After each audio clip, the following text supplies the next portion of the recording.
Direito tributário é o segmento do direito financeiro que define como serão cobrados dos cidadãos os tributos e outras obrigações a ele relacionadas, para gerar receita ao Estado. Tem como contraparte o direito fiscal ou orçamentário, que é o conjunto de normas jurídicas destinadas à regulamentação do financiamento das atividades do Estado. Direito tributário e direito fiscal estão ligados por meio do direito financeiro ao direito público. A disciplina se ocupa das relações jurídicas entre o Estado e as pessoas de direito privado concernentes à instituição, imposição, escrituração, fiscalização e arrecadação dos impostos, taxas, contribuições de melhoria, empréstimos compulsórios e contribuições especiais.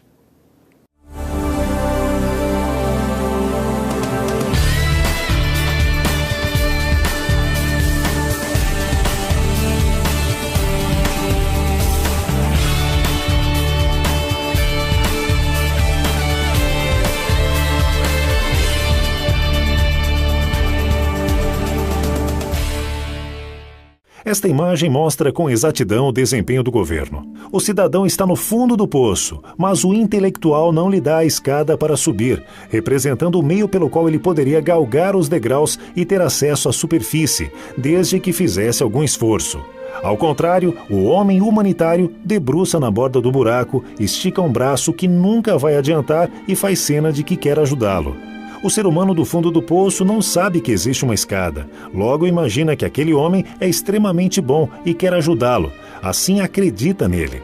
A escada que representa escola pública de qualidade, cursos técnicos, transporte, segurança, infraestrutura, economia forte, criação de empregos, etc. Significa o jogo de cena, evidente, composto por Bolsa Família, auxílio reclusão, maciça propaganda, cotas raciais, etc. Política do pão e circo, estágios glamourosos, bolsa isso, bolsa aquilo. O país afunda, mas o poder está garantido. O comunismo atinge a sociedade sem classes. Significa o desaparecimento dos aparelhos que exercem controle, que impõem regras e disciplinas e levam a cabo a violência. Hoje, Direito e Justiça em Foco conversa com a procuradora de Blumenau, procuradora municipal de Blumenau, doutora Cleide Regina Furlani Pompermayer. Vamos abordar o tema tributos municipais. Quem é a doutora Cleide Regina? Graduada pela FURB, Universidade Regional de Blumenau. Tem vasta vivência na área jurídica, mais especificamente nos bastidores forenses, onde atuou por 13 anos nas áreas cíveis e criminais e assessoramento na justiça em segundo grau. É procuradora do município de Blumenau, Santa Catarina. É professora universitária na cadeira de Direito Tributário. É autora do livro intitulado O ISS nos Serviços Notariais e de Registros Públicos e de outros artigos científicos sobre direito tributário municipal. Faz parte da Comissão de Direito Tributário da Ordem dos Advogados do Brasil, secção de Santa Catarina. Este é um currículo minimizado desta grande procuradora da municipalidade, doutora Cleide, porque ele é mais extensivo. Mas nós aqui não vamos falar porque você, caro telespectador, vai observar a cultura desta nobre procuradora no decorrer do programa. E eu quero agradecer também a presença deste grande advogado de São Paulo, doutor Thomas Lau, que hoje nos visita e é uma grande honra para nós, doutor Lau. Obrigado, doutor Lércio, obrigado pelo convite. Doutora Cleide, eu fiquei bastante entusiasmado quando a nossa produção entrou em contato com a senhora em Blumenau e propôs uma visita a São Paulo para nós gravarmos e abordarmos esse programa. Abordarmos nesse programa a sua qualidade como procuradora e também a sua especialidade, que é direito tributário. Correto? Correto. Muito obrigado pela vinda aqui, tá? Eu é que tenho a agradecê-lo, foi um enorme prazer o convite que eu recebi do senhor desembargador Laércio. Em segundo lugar, eu estou realmente feliz de estar aqui nesta mesa com ambos os profissionais, porque o intuito desta procuradora é no sentido de popularizar a ciência do direito tributário. Hoje tão fechada, desembargador. Por isso, eu estou aqui não para utilizar expressões jurídicas, mas para chamar a atenção da população em geral da importância do direito tributário. Muito bem, esse é o nosso intuito também, não é verdade, doutor Thomas? Com certeza. Esse é o nosso intuito, é a nossa obrigação de transmitir ao telespectador, não é, a relevância, não é, deste texto importante. Ok? Muito bem. Então eu vou fazer a primeira pergunta para a senhora, tá bom, doutora? Tudo bem? Tudo bem. Qual a importância do direito tributário para o cidadão brasileiro? Eu costumo dizer que o direito tributário é o cérebro e o coração da administração tributária, das administrações tributárias, seja da União, seja dos estados, seja dos municípios. Por quê? Porque se nós não tivermos receita tributária, nós não teremos a plenitude na satisfação das necessidades básicas de uma população.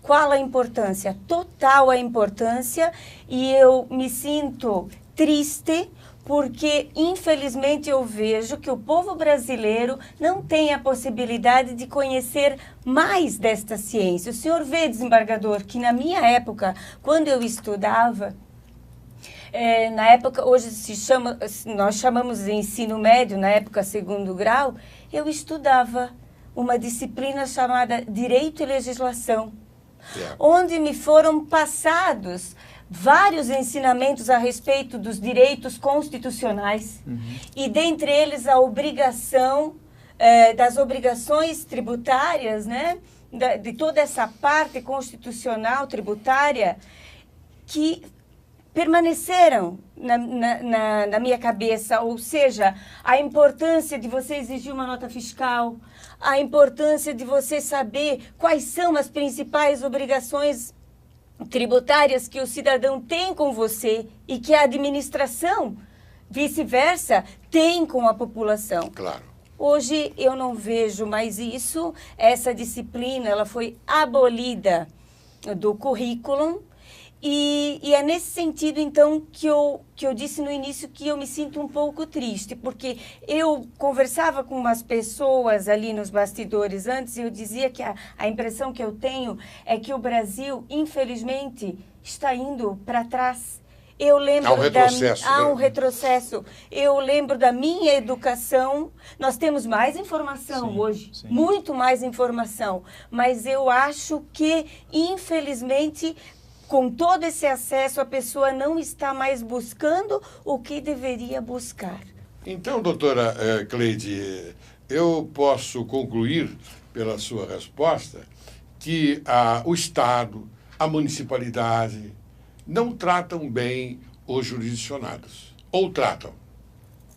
Tranquilo. Olha, nós estamos aqui entre amigos. E o telespectador também é nosso amigo. Por quê? Ele necessita de uma informação.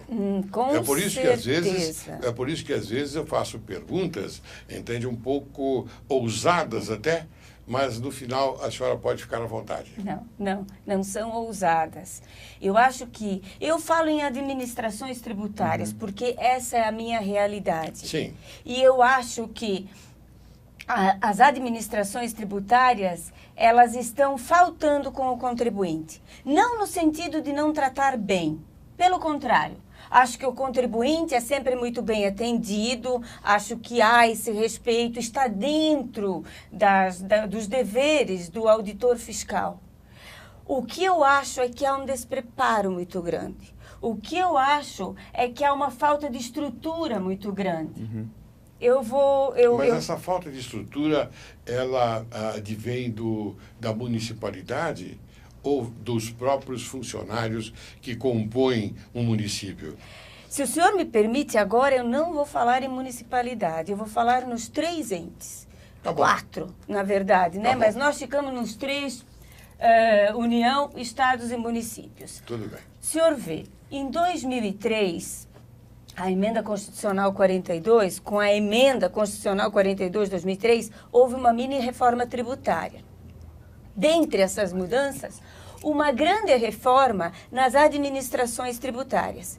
Qual foi essa reforma? Primeiro, elevou a figura da autoridade lançadora como carreira típica de Estado.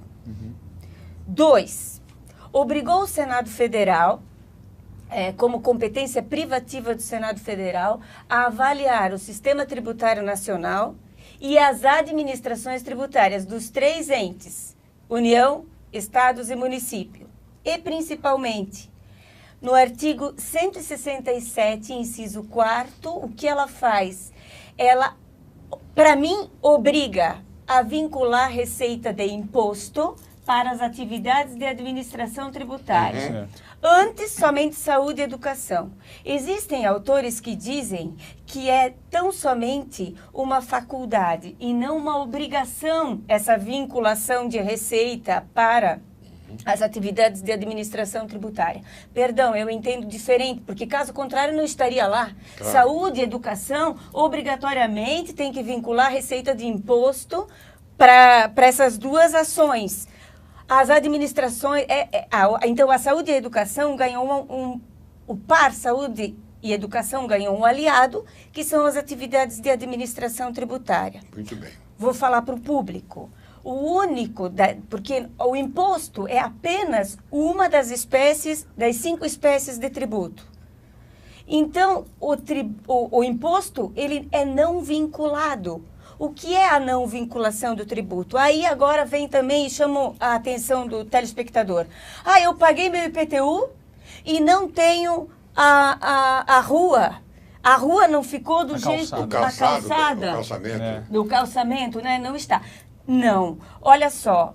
Todo o dinheiro que é arrecadado do IPTU, obrigatoriamente, não pode ser vinculado. Ele tem que ser utilizado para as atividades globais, as necessidades globais, de uma população, e não somente uma atividade específica.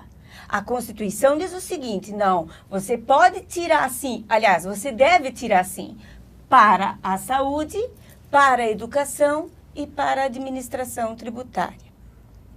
Isso não é feito. Não conheço um caso no país onde um percentual do orçamento é destinado para as atividades de administração tributária. E o que me deixa mais chateada é que isso não acontecendo, o que a União, o que os estados e o que os municípios fazem? Eles transferem essa competência que seria deles ao contribuinte. Então, por exemplo, aqui em São Paulo, essa parte de pavimentação das ruas está péssimo, mas péssimo, horrível. Há um pouco interesse em pavimentar as ruas de São Paulo ou então tapar os buracos. Aliás, não há um pouco interesse, não há interesse nenhum. Agora eu pergunto, em Blumenau é a mesma coisa? As ruas estão bem situadas, elas estão pavimentadas, não há buracos? Nós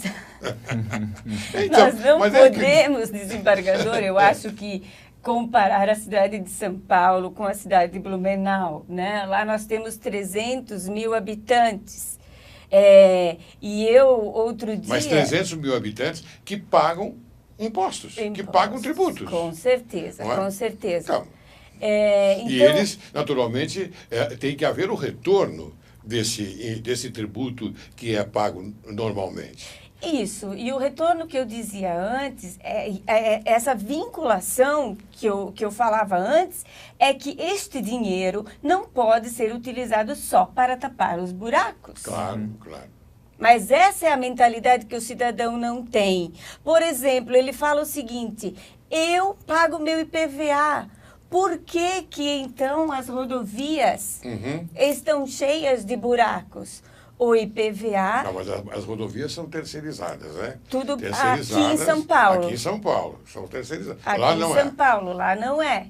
né? Mas o que eu quero dizer, o IPVA, ele não é para esse fim. O IPVA é um imposto. Então, tudo que o Estado arrecada de IPVA, essa destinação, ela só tem esses 3 fins. Só pode haver destinação como exceção e não como regra geral para 3 fins. Claro. O demais, o que é arrecadado a mais é para o hospital, para a escola, Claro. para A segurança também. para a segurança, para a infraestrutura e assim vai. Mas, doutora Cleide, a senhora abordou agora o IPVA. Eu fiquei até contente que a senhora fez uma menção a ele. O IPVA é um percentual sobre o veículo utilizado nas cidades e também nas rodovias, correto? Correto. Nos Estados Unidos, eu sempre faço menção aos Estados Unidos, porque eu acredito que nós temos que nos basear por um país livre, independente e por um país de primeiro mundo. Nos Estados Unidos, anualmente, se paga de 20 a 30 dólares por automóvel. Isso referente ao tal de IPVA que nós temos aqui. E nada mais. Por quê? Lá existem os tolls, né? Esses pedágios. E esses pedágios, naturalmente, se paga toda vez que você faz um trajeto. Ou digo, por exemplo, nós estamos em São Paulo. Eu vou de São Paulo até Juquitiba, vamos dizer, pela BR-116. Então eu pago esse trajeto. Nos Estados Unidos eu pagaria esse trajeto apenas. Em Portugal também se pagaria esse trajeto. Enfim, nos países de primeiro mundo. E por que aqui nós pagamos todo o percurso? Essa é a pergunta que eu coloco aqui em evidência para nós discutirmos. Na verdade, o pedágio, se nós formos falar do pedágio, o pedágio, os autores ainda não chegaram a uma conclusão da natureza jurídica do pedágio. Veja, na Itália, como o senhor fala dos Estados Unidos, falo da Itália. Meu marido é italiano, então vou muito lá para a Itália. Na Itália, é preço público. Só que eles têm uma segunda via, uma alternativa. Olha, não quero usar a autoestrada? Claro. Eu vou pela via alternativa. Mas nós aqui não temos. Isso é preço público. Se eu for dizer que é uma taxa, eu tenho que seguir as regras rígidas do tributo. E isso também não acontece. Então, digamos assim, que ele é um monstrinho. E esse monstrinho vai nessa sua conclusão de que nós temos que pagar o trajeto todo. Também não me pergunte porque, como tudo aqui no Brasil, é tudo muito difícil. É verdade. A senhora mencionou a Itália. Na Itália, caro telespectador, sei que você conhece, existe uma estrada maravilhosa que chama-se Estrada del Sole, não é? E essa estrada paga-se pedágio. Mas, se você não quiser utilizar essa estrada, você tem uma opção. Exato. Tem outra opção. Quer dizer, isso chama-se democracia, se não me engano, né? Isso se chama democracia. Se não me engano, é democracia, né? É diferente de uma outra ideologia, né? O grande problema do nosso Brasil é justamente a falta de definição desses conceitos. Não se dá um conceito, se quer cobrar, mas de qualquer jeito. É o tal do jeitinho brasileiro. Parece que o doutor Thomas quer fazer uma pergunta para a senhora. Eu quero fazer uma pergunta em relação aos tributos municipais, doutora Cleide. Pois não. Passar para o telespectador quais são esses tributos e por que eles devem ser pagos, cumpridos. Muito bem. Então, nós temos, primeiramente, o ISS, Imposto sobre Serviços, né? O ISS, hoje, no Brasil, é a fonte de maior arrecadação da receita própria dos municípios, pelo menos nas grandes capitais. Nós temos o IPTU, Imposto Predial e Territorial Urbano, né? Você paga porque você é proprietário de um imóvel. Nós temos o ITBI, o Imposto de Transmissão sobre Bens Imóveis. Eu compro um imóvel, sobre essa transferência eu terei que pagar o tributo. Nós temos as contribuições de melhoria, que essa não seria somente municipal, mas a contribuição de melhoria, o que é? A contribuição de melhoria é feita uma obra pública e de acordo com a realização desta obra pública, o imóvel ele é valorizado. De acordo com essa valorização, eu tenho que pagar o tributo, contribuição de melhoria. Certo. Nós temos as taxas de polícia, decorrente do poder de polícia, e nós temos as taxas de serviço. Hoje, como taxa de serviço, o único exemplo que nós temos, segundo o Supremo Tribunal Federal, constitucionalmente podendo ser cobrado, é a taxa de lixo, a taxa domiciliar de lixo. As demais foram consideradas inconstitucionais. Poder de polícia, por quê? Porque eu quero construir uma casa, mas eu não sei se aquela zona é uma zona residencial ou é uma zona industrial. Eu tenho que fazer uma consulta de viabilidade. Eu pago a taxa, em contrapartida, a municipalidade me diz, ou seja, ela me dá uma vantagem. Qual é a vantagem? Me dizer se eu posso ou não construir naquela área. E, por fim, a COSIP. COSIP, que é a contribuição de iluminação pública, e que também, como não foi possível cobrar a taxa de iluminação pública, porque foi considerado inconstitucional, a cobrança da taxa foi considerada inconstitucional, se criou a COSIP. Esses são os tributos municipais. Muito bem. Doutora Cleide, eu vou pedir permissão para a senhora, pedir permissão ao doutor Thomas também, para chamar um pequeno intervalo. E depois, então, no segundo bloco, retornaremos para continuarmos esta agradabilíssima conversa, está bem? Obrigada. Você aguarde que logo, logo retornaremos.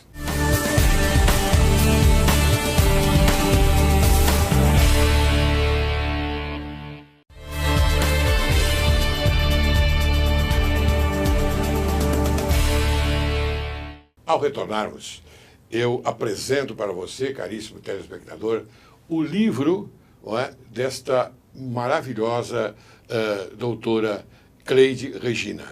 Trata-se do OISS dos Serviços Notariais e de Registros Públicos. É um excelente livro. É prático, compreensível, palavras fáceis e de fácil assimilação. Correto, doutora? Correto, mas confesso que não foi tão fácil para escrevê-lo. É uma das únicas obras no Brasil em torno desse tema. O ISS nos serviços notariais e de registros públicos ainda tocam num tema bastante tumultuado no cenário jurídico.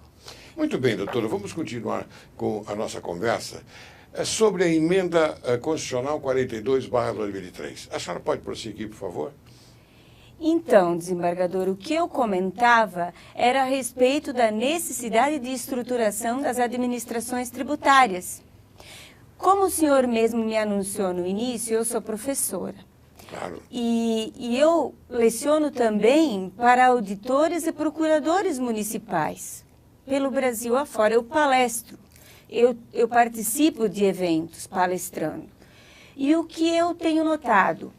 De que muitos municípios no Brasil ainda não têm a figura da autoridade lançadora. E essa figura, ela é obrigatória, sob pena do... A senhora fala autoridade lançadora diante de um fato gerador. Isso mesmo. Ou seja, vamos lá para o município. O ISS, um tributo municipal, se um contribuinte não pagar esse tributo no tempo devido, ele é notificado a pagar. Claro. O lançamento, o que é? É um documento. É um documento onde são colocados os elementos do tributo, o quanto ele deve pagar, por que ele deve pagar. Isso é formalizado num documento. E um agente competente tem que assinar esse documento. Esse agente competente é a autoridade lançadora, que pode ser chamado de auditor fiscal, pode ser chamado de fiscal tributário, pode ser chamado de auditor tributário, agente de rendas. Isso pelo Brasil afora são muitas nomenclaturas, mas tem que ser essa pessoa específica que a Constituição, pela emenda 42, hoje diz que é a autoridade típica de Estado. O que é autoridade típica? O que é carreira típica de Estado? Não há uma definição do que é carreira típica, mas nós temos duas certezas. São aquelas que só o Estado pode exercer. São as mais importantes carreiras públicas do país e que exigem alto grau de preparo técnico e um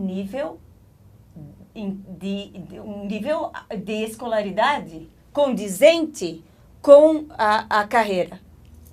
Não é o que acontece nesse Brasilzão. Infelizmente, em muitos municípios, essa figura não existe, ela é nomeada pelo prefeito, não existe concurso público para essa função. Aonde existe, muitas vezes, é feito um concurso para agente administrativo. E lá o prefeito vem no outro dia, Thomas, você vai ser o meu fiscal a partir de amanhã. Esses lançamentos são nulos. O prefeito não sabe, não tem ideia do risco que está correndo. Se um advogado lá se instala, anula todos os lançamentos. Porque é uma nulidade essencial do ato administrativo do lançamento. Está vendo, advogado? Você que atua na profissão, na nobre profissão da advocacia e que você já ouviu os conselhos da doutora Cleide. E é grave. Eu tenho para mim que é bastante grave. Esta falta de estruturação. Exatamente. Está correto? Para dar eficácia ao ato. E dar eficácia à Constituição. A Constituição obriga que a administração assim o faça. E ela não o faz. E uma outra crítica que eu faço ao sistema. Se fala muito em alta carga tributária. Eu, particularmente, e o senhor que morou na Itália, eu também, o senhor sabe que não é verdade que a carga tributária é alta no Brasil. Na Itália, a gente sabe que é muito mais alta. Muito mais, claro. Mas o problema do Brasil é outro. O problema do Brasil é que a carga, ela realmente se torna alta porque o contribuinte, além de pagar o tributo, ele tem que dar o seu sangue para cumprir as obrigações acessórias. Ou seja, mais uma vez a administração responsabiliza o contribuinte, faz o contribuinte cumprir um papel que é dela, que a Constituição manda que seja dela, e ela impõe ao contribuinte. Ela passa a responsabilidade, né? Total. Eu, inclusive, tenho uma... Transfere a responsabilidade para o contribuinte. Eu proferi uma palestra em Porto Alegre, e essa foi a minha tese, que o artigo 128 do CTN, a primeira parte dele que fala da responsabilidade tributária, é inconstitucional. Porque esse artigo permite que seja transferida a responsabilidade ao bel prazer do governo. E não é verdade. A Constituição diz que ele tem obrigação de estruturar. E então é inconstitucional aquele artigo 128, primeira parte do 128, em meu sentir. Muito bem, doutor Thomas. Tem uma pergunta para a doutora Cleide em relação a essa falta de organização, se isso afeta diretamente essas transferências constitucionais tributárias para o município. Muito bem colocado pelo senhor, doutor Thomas, porque a resposta que eu tenho nas minhas palestras, quando eu quando eu falo da necessidade de haver uma autoridade lançadora, eu já ouvi muitos prefeitos, muitos secretários de fazenda me dizendo o seguinte: mas meu Deus, o município não tem dinheiro. O município é muito pequeno, a gente sequer tributa, a gente sequer vai à busca da receita própria porque realmente a capacidade econômica do contribuinte é baixa. E aí vem o que o doutor Thomas coloca. Existem as transferências tributárias. Os municípios, eles recebem 25% do que é arrecadado a título de ICMS, que é o imposto estadual, e os municípios recebem, vai para o município. Eu falei recebem, mas não é a expressão correta. Pertencem aos municípios. Não é que é um favor que o Estado faz. Esses 25%, segundo reza a Constituição, no seu artigo 158, pertencem aos municípios. Então, para que serve essa autoridade lançadora? Para controlar, para ver se o que é entregue pelo Estado ao município é o valor real ou não. O mesmo ocorrendo com o IPVA. Certo. 50% do que é arrecadado do IPVA pertence ao município. E simplesmente esses valores são depositados na conta do município e esses municípios não têm ninguém para fazer o controle se o que está sendo recebido é aquele valor real ou não. Muito bem, muito bem colocado. Sabe, doutora Cleide, o telespectador sempre é aquele que eu coloco aqui como uma pessoa traída. A pessoa traída é a última que sabe que está sendo traída, não é verdade? Então, o telespectador é a mesma coisa em relação ao Estado. O povo, a sociedade é a mesma coisa em relação ao Estado. Nós estamos sendo traídos diuturnamente nesta arrecadação espúria que o Estado faz. Eles bolam, entre aspas, as leis, não é? Na calada da noite, me perdoe, mas é assim que eu vejo. E depois, no dia seguinte, colocam em execução para se beneficiarem de um montante de dinheiro, e muito dinheiro, não é? Às custas do nosso povo. E aí é que está o pior desta administração. Porque a administração do Estado, com todo respeito, não é? Ela não me parece muito boa, não. Ela não tem a estrutura adequada, administrativa, que outros países ostentam. Agora, eles têm uma estrutura boa, sim. E eu dou parabéns ao Estado por essa estrutura. Doutora Cleide, deva ao Estado que tenha certeza que ele vai lhe cobrar, que ele vai lhe encontrar aonde a senhora estiver para lhe cobrar. Agora, a senhora, ao contrário, o Estado não paga. E outro tema que o senhor levanta é sobre essas críticas que o senhor fez agora e com as quais eu concordo, mas eu vou mais além. Eu digo que o culpado é o povo. E, infelizmente, ainda o importante é o carnaval, é o samba, é o futebol. Eu digo sempre, esses programas de televisão da política, nós temos essas TVs legislativas, sim, essas TVs, Senado, TV... Enfim, essas que são subsidiadas pelo governo, né? Por que eles não utilizam esse espaço para fazer o que o senhor está colocando ali, para nos colocar a par do que é gasto com esses valores vultosos arrecadados? A senhora sabe que eu tenho visto, eu assisto televisão. Eu assisto para mim ficar bem informado, para que eu possa, num momento como este, a senhora sabe que num momento se vive uma vida, não é? Nós estamos vivendo uma vida nesse momento. E nós estamos passando para o telespectador esse momento importante da nossa vida. Então eu assisto televisão exatamente para poder criticar. Eu vejo, por exemplo, televisão com programas medíocres, com programas não informativos. Porque o povo não está bem informado. E eles fazem de propósito não informar o povo para se beneficiarem. Deixar o povo cego, mudo e calado. Não é? Para que ele não possa ter conhecimento dos seus direitos. E a sociedade tem direitos, como a senhora está colocando. Aqui está uma mazela da municipalidade que eu fico contente que a senhora veio aqui para poder, naturalmente, transmitir ao povo. Não é? É isso mesmo. E eu acho que é esse dever que nós temos. O senhor aqui como apresentador do programa, o doutor Thomas, que nos apoia. E a minha função como procuradora, que antes de ser procuradora, eu sou cidadã. E como cidadã, nós temos o dever de nos de nos informarmos a respeito de como anda a saúde fiscal e a saúde arrecadatória deste nosso país. Então, agora eu pergunto para a senhora, não sei se o doutor Thomas concorda com a minha pergunta, no sentido do lançamento tributário. O que significa...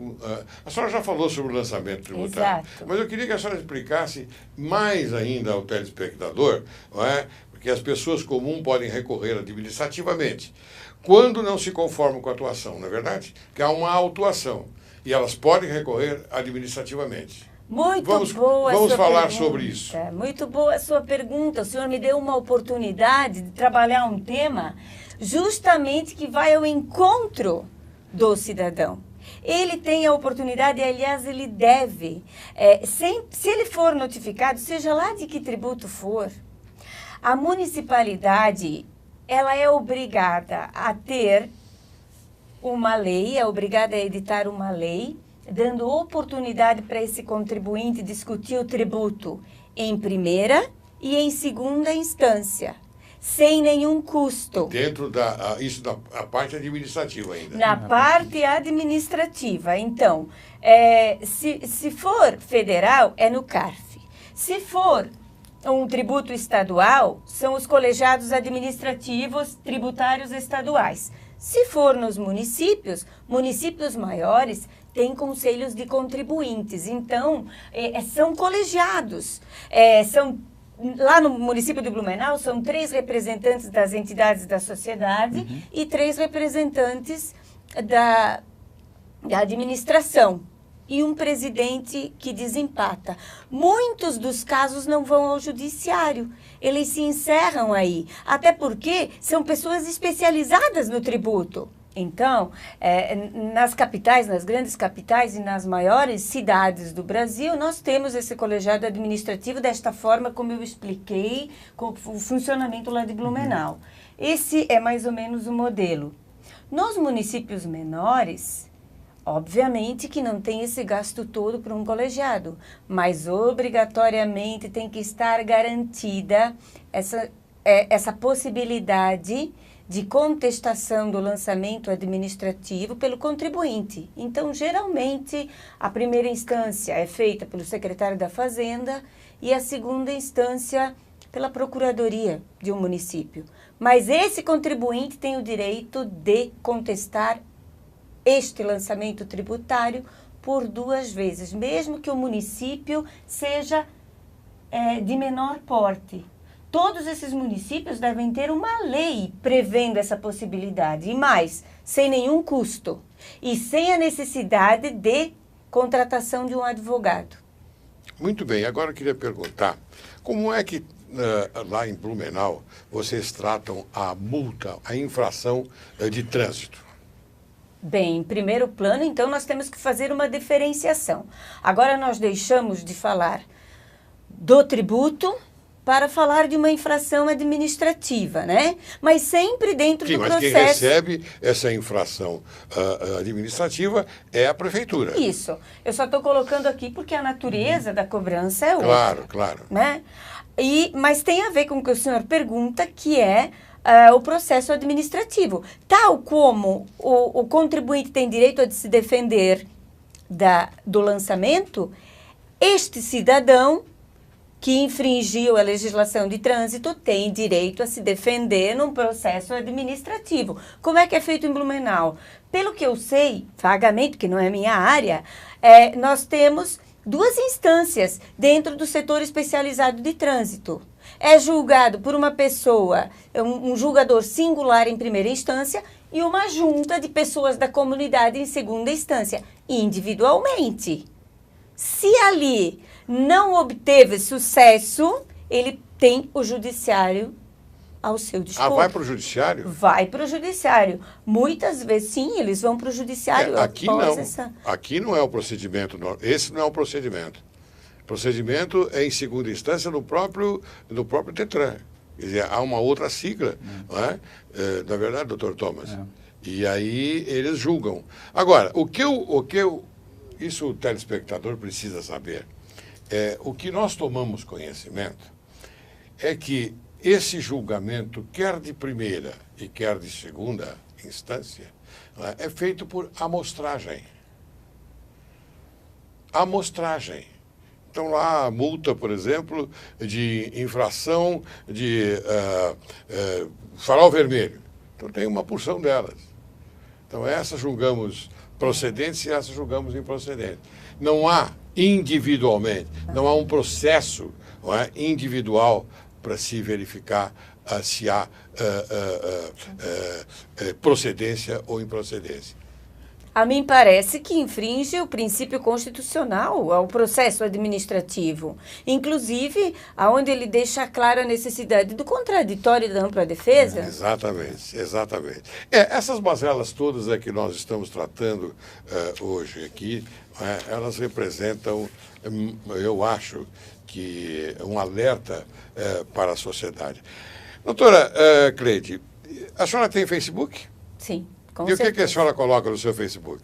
Não, eu tenho uma página específica que eu criei com o intuito de popularizar o direito tributário. Benjamin Franklin já dizia, existem duas certezas na vida, a morte e o pagamento dos tributos. É inevitável, né? Inevitável. São duas certezas inevitáveis, né? Exato. Quanto também é inevitável a vida, o nascimento. O nascimento eu coloco como um conluio amoroso entre um casal que, naturalmente, nasce um ser humano. Isso é inevitável, não é? Muito bem. E inevitável também a morte e, juntamente, que agora a senhora acrescentou as palavras bonitas. De Benjamin Franklin. De Benjamin Franklin. Muito bem, então quer dizer que eu vou colocar no rodapé da imagem o seu Facebook, www.facebook.com/Cleide Pompemeyer. Isso mesmo. Correto? Correto. Muito bem, eu gostaria então que agora a senhora apresentasse as suas considerações finais. Eu agradeço primeiramente a oportunidade de poder estar aqui, debatendo o direito tributário com os cidadãos. Agradeço a oportunidade que o senhor me deu. Agradeço a oportunidade de estar aqui com uma pessoa brilhante, que é o senhor, Obrigado. desembargador Laércio. E gostaria de pedir ao público em geral que se informasse mais sobre o direito tributário, que nas coisas pequenas, como exigir uma nota fiscal, que estivesse mais atento a esses pequenos passos, porque aquela nota fiscal vai representar uma arrecadação maior para o seu município e para a sua vida. Muito bem, doutor Obrigada. Thomas. Eu queria também agradecer a oportunidade, doutor Laércio, para estar aqui para aprender também o direito tributário, que também não é a minha área, mas também que serviu de muita lição aqui para mim. Então agradeço também a doutora Regina pela oportunidade. O mesmo eu digo, doutor Thomas, foi um prazer estar com o senhor.